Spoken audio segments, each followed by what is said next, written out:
Mimi ni Mkristo Mkatoliki. Lakini kuna mtoto wa dada yangu aliumwa sana. Yeye ni Msabato. Lakini aliposikia kuna maombi kwenye kanisa la Shalom, kwa kweli tukampeleka. Mpaka sasa hivi ninavyoongea ametoka Shalom, amepona kabisa. Amen. Amen.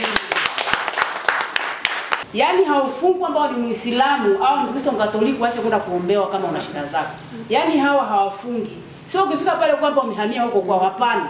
Unafika pale unapata maombi, kinachokusibu kwa kweli unaachana nacho.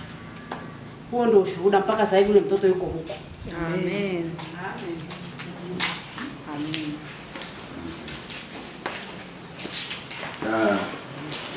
Jamani, na mimi niseme machache tu alafu tumalize.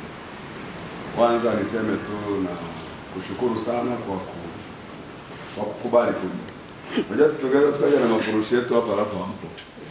Maana yake tungerudi naye. Lakini kwa sababu mmekubali, mmesikia na mkaja, Mungu awabariki sana.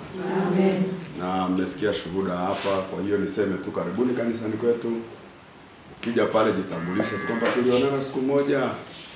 Tutakuelewa kama kuna uhitaji wowote wa maombi au ushauri au jambo lolote. Tutakupokea vizuri na tutakusikiliza vizuri kabisa.